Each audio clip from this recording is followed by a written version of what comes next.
Ya, Selamat malam, Mbak. Saya bojone Mas Cece. Sandro. Iya, gimana, Mbak? Kemarin itu pertanyaanku dua loh sama Mas Sandro kemarin itu, C. Satu-satu dulu no. Piye? Heeh. Nah, kemarin tuh kan aku posisinya di Indonesia gitu Mm-mm. kan. Mm-mm. Enggak, dulu kan pernah ke Hong Kong. Mm-mm. Tuh datanya kan tahu kalau itu dipalsukan Mm-mm. gitu. Terus waktu posisi masih di Hong Kong terus ada ngajak kerja ke Korea gitu kan. Pernah Mm-mm. saya ceritain ke Mas Sandro, terus pulang itu harus pakai data yang asli kan kalau Mm-mm. yang ke Korea. Mm-mm. Ya kita bikin paspor juga sesuai dengan data yang asli. Mm-mm. Tidak sesuai dengan di Hong Kong. Ternyata aku malah kena tipu kemarin itu. Gitu Mm-mm. loh ceritanya yang ke Koreanya. Mm-mm. Ya kan nunggu 3 tahun, nggak berangkat sampai 4 tahun lah. Ini udah proses lagi lah mau ke Hong Kong gitu kan. Mm-mm. Tapi kita coba ke imigrasi, kita coba sendirilah dengan bawa paspor yang dari Hong Kong sama paspor barunya itu Mm-mm. ditolak ya. Nggak bisa ini, harus kalau paspornya sesuai dengan yang ini katanya kan data kamu kan semua udah sama gitu. Mm-mm. Hanya aku samain, aku pergi ke pengadilan kan minta untuk pergantian nama gitu. Mm-mm. Mm-mm. Udah selesai proses di pengadilan. Mm-mm. Oke, terus aku kan mengajukan sama agenku yang dulu untuk dicariin job. Mm-mm. Dapat gitu loh Mm-mm. ceritanya. Mm-mm. Akhirnya dicari PT dulu, Mm-mm. dicariin PT, terus udah kita apa namanya itu minta nomor rekom segala udah ke Disnaker. Nah, giliran ke ini ke mana ke imigrasi. Mm-mm. Nah, di imigrasi itu kemarin aku tanyain ke Mas Sandro mungkin itu ya. Kan yang aku lihat di imigrasi itu kita kan karena beda data gitu ya di pasporku yang kemarin aku bikin itu. Mm-mm. Terus akhirnya di BAP Mm-mm. ditanya lah, tanya kenapa paspornya ini, tak kasih tahu gitu. Mm-mm. Tak pikir BAP itu gratis, Cik. Ternyata bayar toh. Bayar piro? 1 juta? Enggak kan gini kan, soalnya gini kan waktu itu kan aku lihat pamfletnya tuh di kantor imigrasi untuk paspor rusak Mm-mm. dendanya 500. Mm-mm. Kalau untuk paspor hilang itu 1 juta. Mm-mm. Terus tak search di Google kalau misalnya untuk pergantian data untuk itu berapa? Itu tidak ada jawabannya sih. Berapa kali share gitu nggak ada ya. Mm-mm. Cuman katanya kalau untuk pergantian data itu ya udah kayak paspor baru lagi itu cuma 350 gitu kan. Mm-mm. Jawabannya selalu begitu. Kalau untuk yang paspor biasa, kalau yang paspor itu 650. Mm-mm. Nah, duga-duga gue gini, oh berarti kan aku nggak perlu bayar mahal, soalnya kan dataku sudah aku perbaiki di pengadilan, udah maksudku kayak gitu loh, C. Mm-mm. Adalah, habis itu sudah di BAP, tunggu 3 hari nanti apa baru bisa paspor, atau tunggu. Mm-mm. Terus, oke, kita telepon, kapan bisa paspor? Nah, udah besok bisa. Udah masuk ke ruangnya ini, terus tangganya gini. Tanya lagi, karena aku cerewet tadi tanya sama yang bagian foto sama itunya. Pak, kapan paspor saya jadi? Masih lama katanya gitu. Karena ini data kamu berbeda gitu. Oh ya udah. Dalam pikiran aku gini, C. Memang sih berbeda, tapi kan kalau sudah di BAP gitu kan, C ya. Pikir aku kan sudah selesai lah gitu. Aku pikir cuman ya nggak sampai, paling pikir 650 lah, C gitu ya. Nggak taunya habis itu nelpon nih, ditanya sama petugasnya itu diajak ke dalam gitu. Terus dibilangin nama agenku di telepon, kamu harus bayar 2 juta. Kaget dong, 2 juta gitu. Kok segitu banyaknya sih, Mam? Aku bayar 2 juta. Iya, kan katanya data kamu beda. Tapi kan aku sudah melakukan pergantian data di pengadilan. Ya kamu tahu sendiri lah jawabannya. Karena itu kalau nggak ada duit mereka nggak mau jalan. Apa benar seperti itu, pikir aku. Pertanyaanku kayak gitu, C. Jadinya aku makanya kemarin bertanya sama Mas Sandro, ini buat paspor yang hilang saja dendanya 1 juta. Kalau yang rusak 500. Makanya aku cuma mau tanyakan, apakah di saat kita BAP itu, apakah BAP-nya juga bayar gitu loh. Bukankah yang perlu kita bayar kan hanya untuk pembuatan belangko paspornya. Itu sih yang aku mau tanyain. Kalau memang bayar ya harusnya kayak di pengadilan. Kalau di pengadilan ya, C, itu runutnya itu kita mengeluarkan segini-segini data biayanya itu ada semua gitu keterangannya. Misalnya untuk perangko segini, untuk berkas segini. Jadi totalnya dihitungnya segini. Jadi ini transparan gitu loh, C. Kok di imigrasi aku tidak tahu biaya apa itu. Cuman yang aku tahu kan paling cuma 650 lah gitu ya. Nggak taunya 2 juta. Oh, nggak apa-apa lah gitu ya. Mungkin gimana ya, Ci, aku jadinya katanya government clean and clear gitu ya. Tapi di mana yang bersih dan itu? Maksudku kita kan niat cari kerja juga, dan posisinya juga bukan aku sendiri, C. Kenapa aku gitu? Waktu BAP juga ada bapak-bapak ya, mungkin mau ke Malaysia. Tak lihat kan dia bawa dia punya berkat dari pengadilan kayaknya gitu ya, habis disidang gitu kan, mungkin pergantian data juga. Itu malah, C, kasihan, C, niat mau kerja dia malah sampai jutaan. Sedangkan aku kemarin waktu memperbaiki data di pengadilan itu cuma 166.000, C. Selamat datang di Indonesia, tanah air beta. Ya Allah, makanya gitu. Aku padahal kan gini loh, C, kan waktu di pengadilan itu kan juga butuh proses, tak?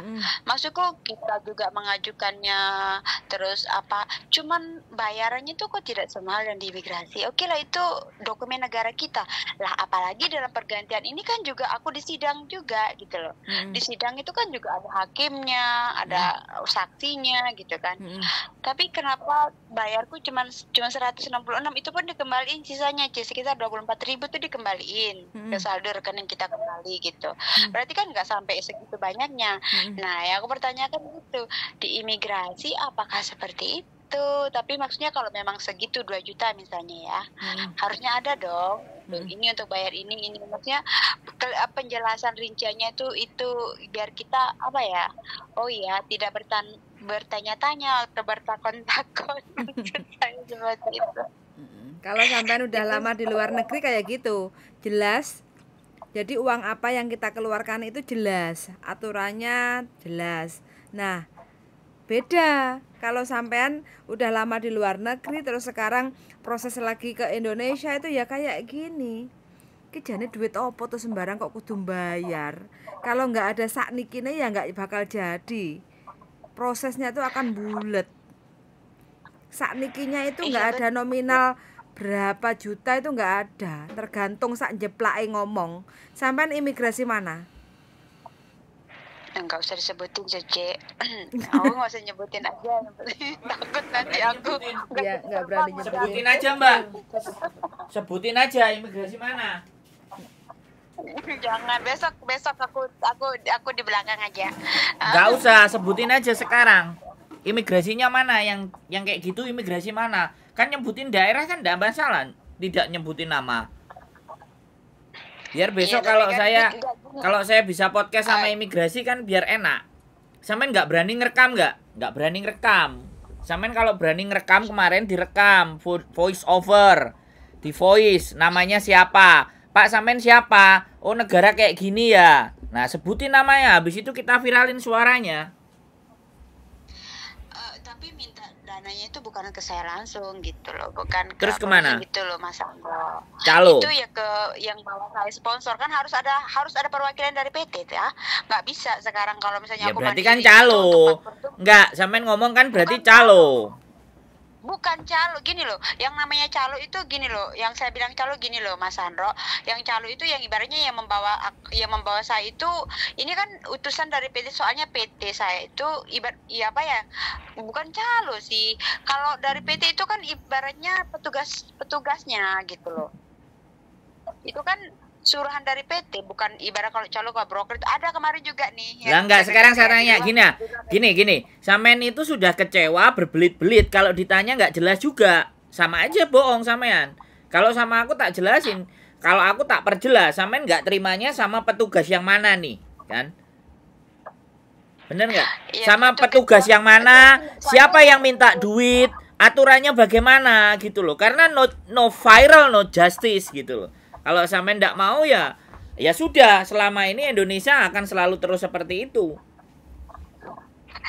Ya kan mungkin makanya kau begini kok, jangan ya dulu, jangan emosi dulu. Bukan.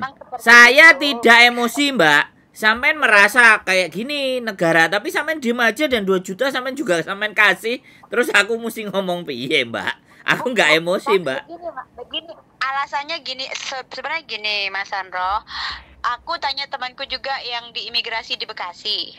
Tak tanya, sengaja saya bilang belum melakukan belum untuk pembuat, dia jawabannya sama gitu loh Mas, katanya kan kamu karena beda data jadinya waktu di BAP itu harus bayar sekitar jutaan, jawabannya seperti itu. Waktu BAP itu juga bayar, makanya kan tadi aku ngomong sama Cece Yuli, oh berarti saat BAP juga kita harus bayar gitu, tak pikir gratis kalau kita BAP itu loh, waktu itu kayak gitu loh Mas Sandro, ternyata BAP itu bayar ya gitu, tak pikir gratis. Loh, kemarin itu sebenarnya kalau urusan di imigrasi itu gratis. Bayar kita yang bayar membuat paspor 350 untuk paspor biasa, 650 untuk e-paspor. Kalau percepatan 1.650.000. Tidak ada uang yang hitungannya di belakang-belakang itu. Nah, hal-hal kayak gini nih, temuan-temuan di lapangan kayak gini, kalau orangnya kayak sampean ya mereka akan gemuk. Bukan gimana ya, soalnya saya lagi butuh kerja, takutnya nanti kalau aku ya gitu artinya loh. gini loh, artinya yang mau, yang butuh itu nggak cuma dia, sampean juga sama-sama butuhnya, ya sudah kalau kayak gitu ya wes kan, nggak ada masalah gitu loh Mbak, paham nggak? Paham. Cuman kan kemarin yang saya pertanyaan gini, kemarin kan katanya government clear and clean gitu loh, itu sih makanya saya bertanya. Yang saya pikir gini juga, kemarin waktu di pengadilan kok nggak ada pertanyaan juga sih, kalau di pengadilan itu kan ditanyakan bagaimana pelayanannya, terus apa kamu pernah melihat nggak ada sistem korupsi gitu, ada pertanyaan yang dilontarkan dan saya bisa menjawab, kalau kayak survei gitu loh Mas Sandro, kalau di sana di pengadilannya. Jadinya kan memang clear begitu kan, saya jawab apa adanya, itu yang saya alamin. Kalau di sini kan tidak ada pertanyaan seperti itu yang saya mau gitu, maksudnya di transparansinya itu loh, kenapa tidak ada gitu. Yang ngomong sama Mbak, yang ngomong sama mereka, nggak ngomong sama YouTuber. Kalau sampai ngomong sama YouTuber moyong, gimana ceritanya gitu loh. Sampai sebutin imigrasinya, sampai disebutin imigrasinya nggak mau, sampai sebutin calonnya siapa, dari PT-nya siapa, bagaimana, sampai juga nggak mau. Terus gimana kita mau belajar untuk membuka hal-hal yang nggak bener, kan kayak gitu loh Mbak. Nanti kalau saya sudah sampai di Hongkong baru saya mau ini. Nah, kalau terus yang kedua, sampean merekam mereka enggak? Sampean mendokumentasikan atas apa yang terjadi dalam diri sampean enggak? Kalau sampean bisa menyampaikan, punya bukti, sampean ada rekaman suara, sama ada rekaman semuanya, kita naiknya kan enak. Semua media pasti akan meliput, karena kita semuanya dalam jalannya pemerintahan itu bisa menjadi pengawas, atau paling tidak mereka supaya lebih berhati-hati, kan kayak gitu tuh Mbak. Ya kalau sampean ceritanya ke saya hanya cuman ngajakin gosip bagaimana imigrasi sekarang perlakuannya kayak gini dan kayak gitu, ya nggak apa-apa, ya saya tampung. Tapi kalau sampean cuman kekecewaan dan kekesalan, terus aku isone opo Mbak gitu loh. Nambah nih kekecewaan dan kekesalannya itu harus bagaimana gitu loh. Saya kemarin juga kayak gitu, ada anak yang proses sampai bayar 6 juta dan semuanya. Kalau sampean hanya cuman berkeluh kesah, ya wes nggak apa-apa, aku tak dengerin aja. Kayak bujuku tadi, welcome to Indonesia gitu aja, kan selesai tuh urusan dong Mbak.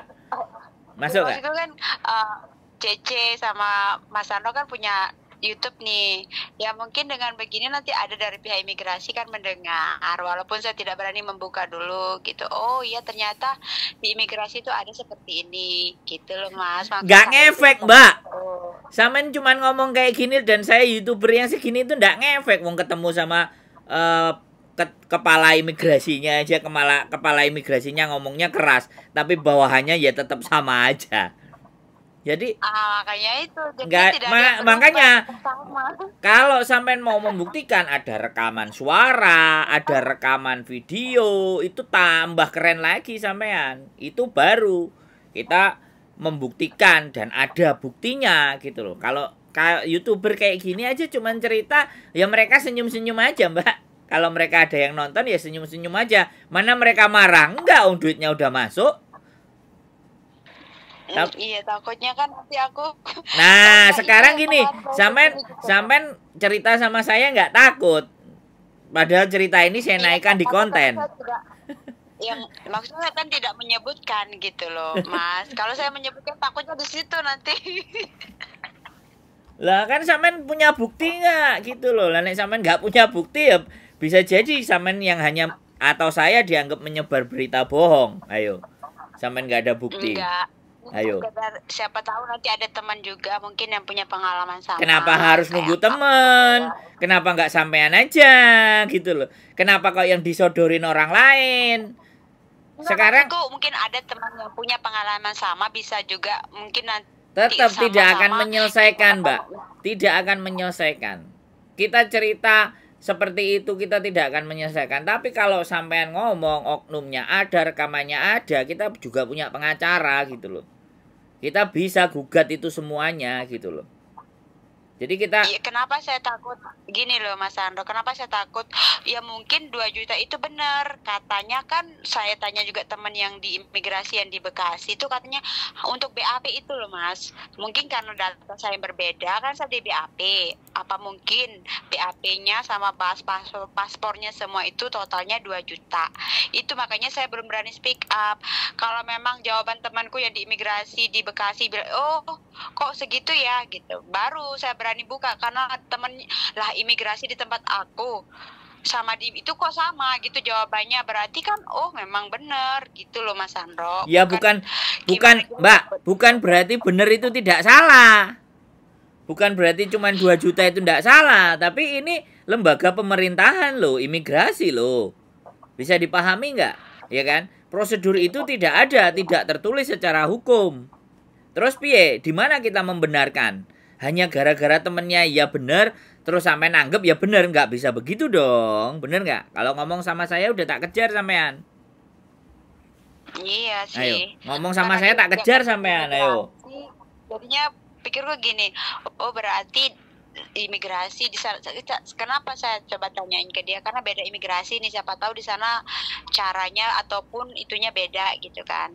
Oh ternyata aku tanya di sana sama itu, kamu karena BAP kamu harus bayar sekitar jutaan. Nah itu jawaban dia, oh berarti benar. Nah itu dalam pikiran aku, makanya kan apa ya pikir oh tapi masih mending gitu kan. Kenapa aku bilang masih mending Mas, kemarin temanku juga bayar untuk paspor dia karena hilang ya, kalau hilang sih wajar aku bilang gitu kan, hilang kan 1 juta nih untuk dendanya, tapi dia malah dimintain, memang dia itu melalui calo gitu ya, itu 4 juta bagi aku, buat calonya 2 mungkin 2 juta gitu ya, buat itunya 2 juta.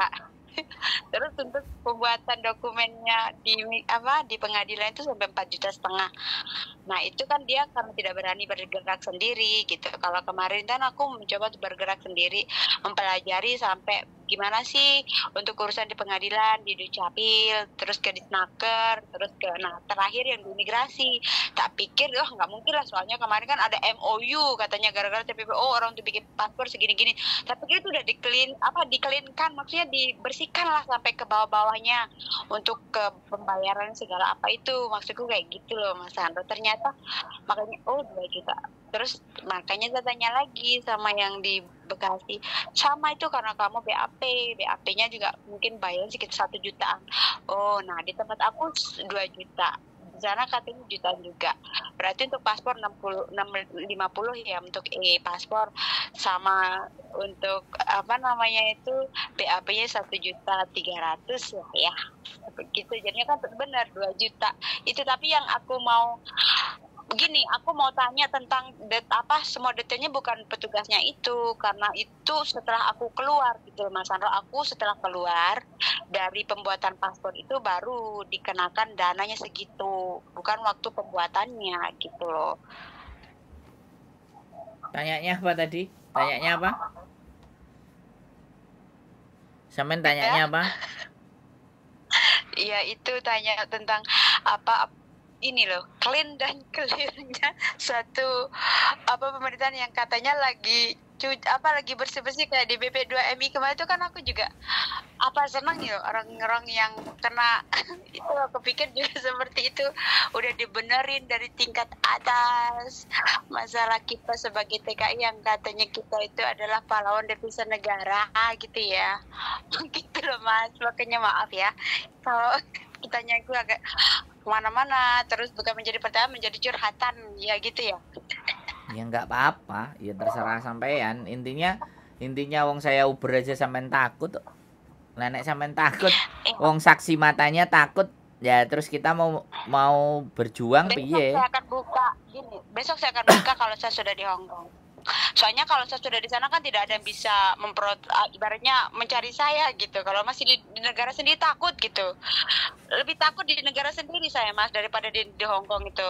Kalau di sini aja jalan ya polisi aku kayak ciut gitu. Sampene ciut. Terus aku nih kon kudu piye? Wong sing nglakoni sampean kok.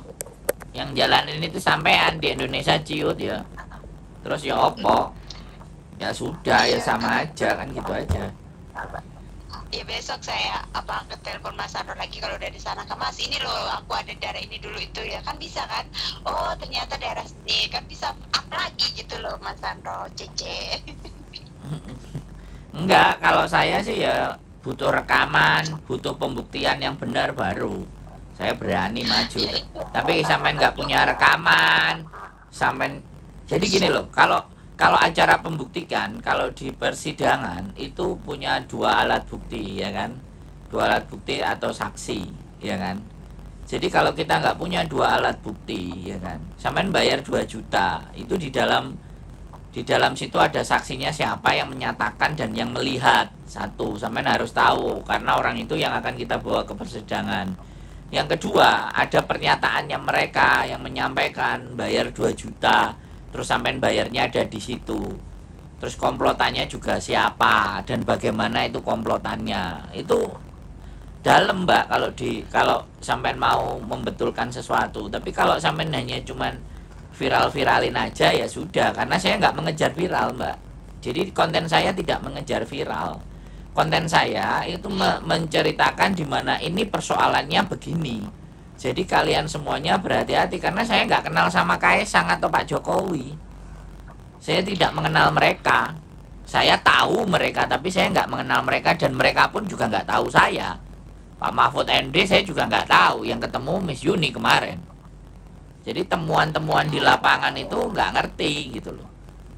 Dan orang-orang kayak kita itu mau kayak gimana dengan urusan yang seperti itu, kejauhan mikir negara. Makanya saya hanya menyampaikan kepada teman-teman semuanya, ya ikutilah prosedur dan jangan kalau beda-bedain nama. Sekarang kan masalahnya semuanya namanya beda itu pun juga karena kita dulu belum cukup umur ingin ke Hong Kong jadi dituakan, giliran sekarang kena masalah. Nah pemerintah sebenarnya juga ya salahnya siapa kan kayak gitu.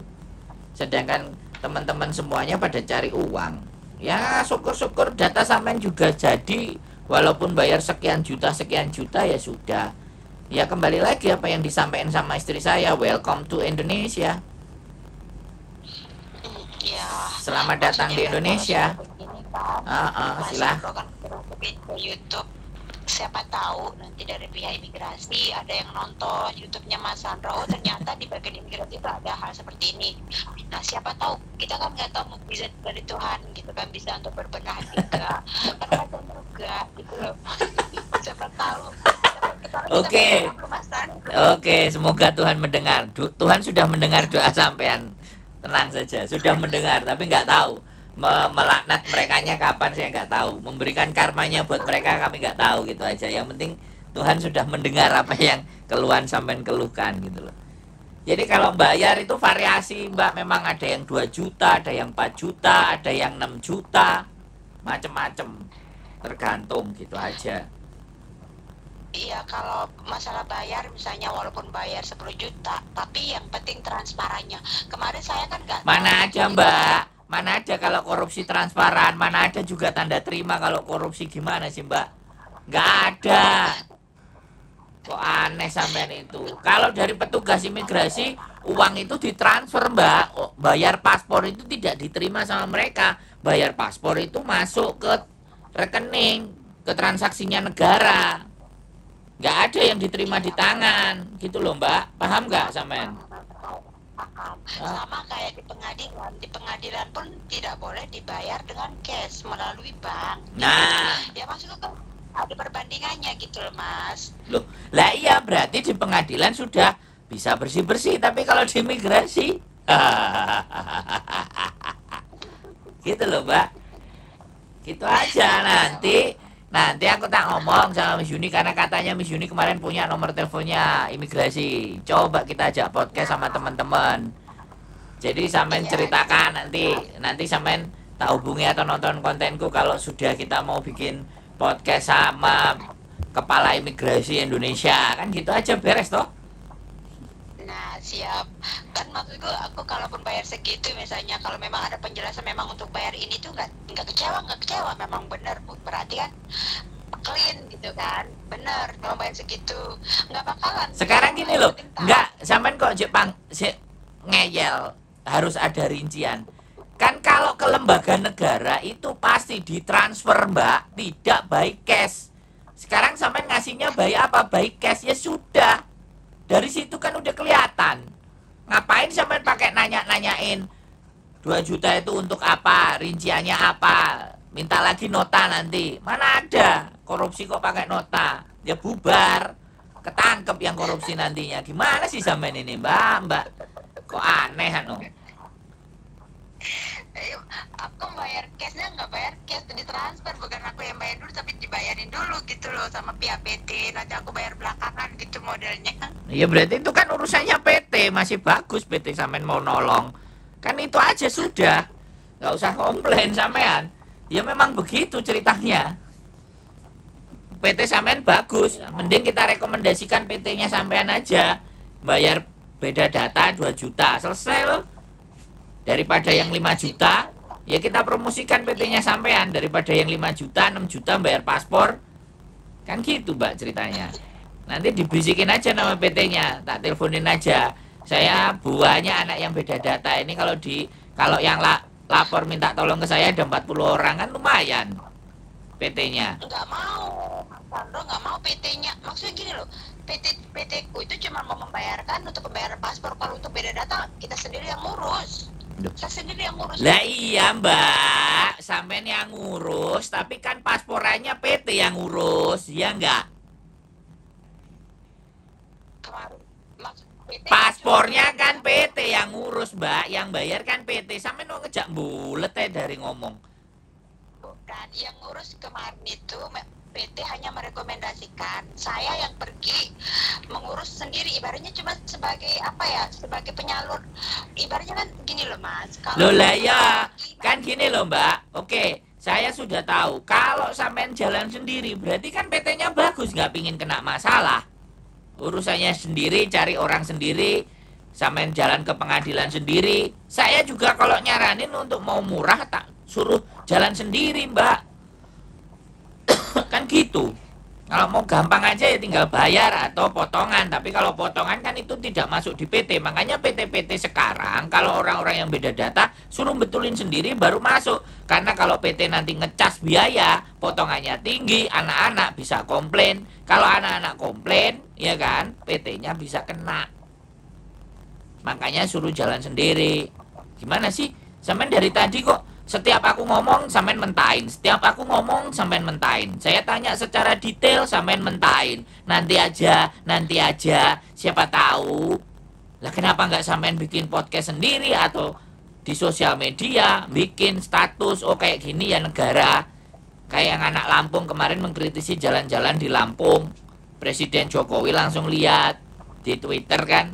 Kenapa nggak begitu? Dari sampean langsung sendiri, kenapa harus melalui saya? Makanya saya tanya detail sampeannya takut, sampeannya nggak berani, terus aku kan kudu piye, Mbak? Saya nggak punya channel YouTube, Mas Sandro. Mas Sandro kan ibaratnya sudah mewakili teman-teman yang lain, gitu. Oke lah, terserah. Udah lah, jadi udah cukup kan? Sampai sudah berceritanya kan kita sudah ngomong panjang lebar kan? Orang sudah pasti tahu kesimpulannya kan? Sudah selesai kan berarti masalahnya sampean kan? Iya ya. Nanti kalau mau bongkar-bongkaran lagi, nanti kalau mau nanti kan di live. nanti kalau bongkar-bongkaran lagi, nanti kalau kita sudah mau podcast sama kepala imigrasi deh, sampean tak panggil nanti. Iya, siap. Boleh. Ya. Oke? Oke. Cukup? Oke, Mas Andro. Yo. Iya, Sehat selalu sampai ketemu di Hong Kong. Jokin, hai Hong Kong. Bye bye. Assalamualaikum.